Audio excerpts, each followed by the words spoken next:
Subscribe, follow, like, share. Last Bell Boxing. These guys give you all the exclusives, and next time I get my fight date, it's going to be exclusive on here as well. So make sure you give them all a follow. And for Last Bell Boxing down at Alfredton Leisure Centre, John Ashton Promotions, joined by victorious Joe Mooney. You're not too happy with the result though, mate. The scorecards. I thought the scorecards were a bit wild, but so look, the win is the main thing, yeah. But yeah, it is what it is, isn't it? So break that down for me. You was having to wait a little bit because they were messing about with the ring. How did that feel? Do you know what happened to me? It was a bit mad. So I had my gloves on, and we're about to walk out. I felt good, everything. I said it was about 15, 20 minute delay maybe. I was bursting for a piss, and I couldn't take my gloves off. And I was just thinking to me, and I was like, "Oh fuck, what am I gonna do?" Yeah, it was all right. It was the first thing I done when I got out of the out of the ring. Anyway, yeah. But yeah. Was that the concentration that you got on your face before you went out there then? Yeah, it was a little bit of panic, to be honest with you. It was like, you get nerves before the fight, but there was no nerves for that fight there. I was just worried about taking a piss. So my head was all over the place, but yeah, it's funny.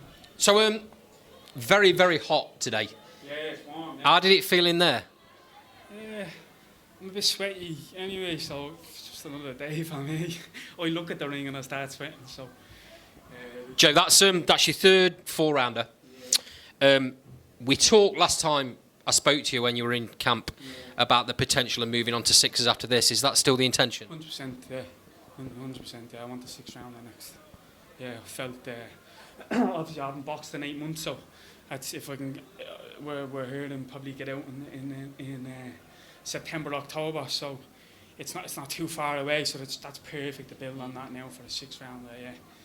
That's what I mean. We also talked in camp about the fact that at that time you didn't have an opponent, and I understand you've had almost every single opponent in your weight category agree to fight and then come away from the fight during this whole process. Do you know what? It was fair play. I have to say, fair play to Carl, John, Harry, the lot of them, Rendell, everyone. They on Tuesday it was. Tuesday just gone, I honestly thought I wasn't boxing, and I had people with flights coming over, ready to pay for rented cars, hotels, whatever it is, and I was stressing out. I honestly, we had to pull out.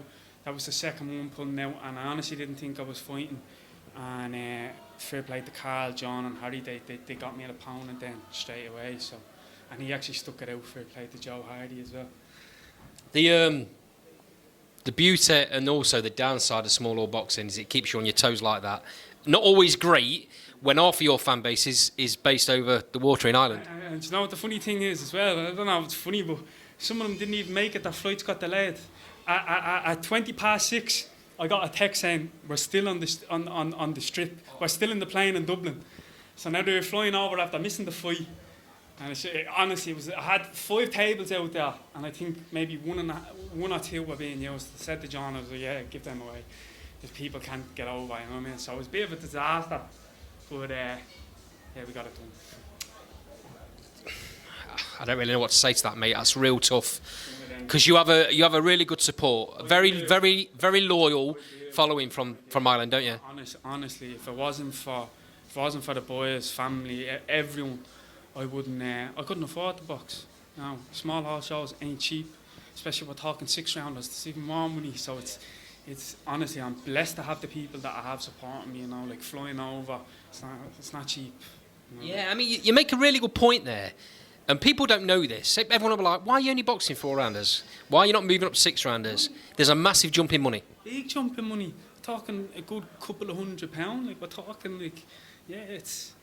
And that all has to come out of tickets and what you sell, right? All has to come out of tickets, your sponsors, boom. It's like, to be honest, I didn't make a cent for this fight. Everything was going towards the fight for this one, and then you have to realise that, but you know, you pay for your training, your strength and conditioning, your food, this, that, gym fees, gloves, whatever it is. It's not cheap.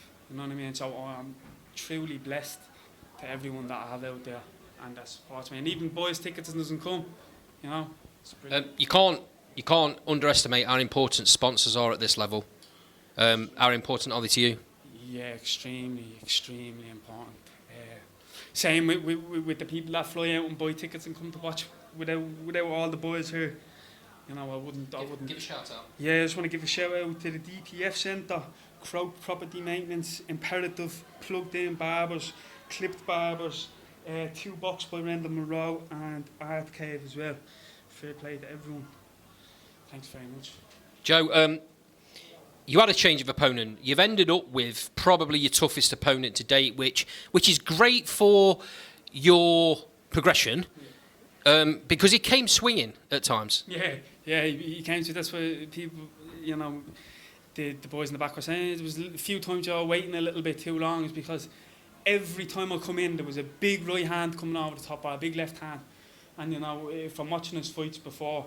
Like, you know, he's had 2 wins in a row there, so he's beat a few lads on the debut, 1-0 lads, 2-0 lads. So I just wanted to be smart. There's no point coming in acting a hard man, taking shots on the chin.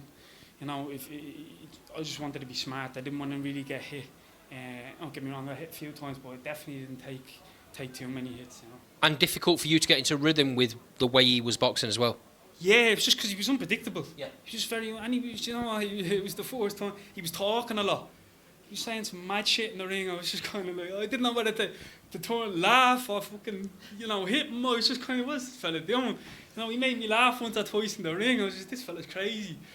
But that's all part of the journey for a journeyman, though. Yeah. That's what he wants to do. He wants to get you off your game. Yeah, he wants to get you off your game, you know. But honestly, he's funny. Funny lad. Yeah. Joe, always a pleasure, mate. Just before we go, one last shout out to everyone that follows you, even if they haven't been able to make it because of flights. Shout out to you for all the interviews, and you always have good words to say. I appreciate that. Thanks very much. And then Rendell, Carl, Hardy, John, everyone in Shinfield's gym aspired. You know, anyone aspired from other gyms, anyone that had a part to play at all, not just for this fight but from the start. Thanks very much. And yeah, I hope to get back out soon. Joe, as always, mate, Last Bell Box will follow you going forward. I might even try and make a trip down to the gym at some point. Well, let's have you. Cheers, pal. Thanks very much for that.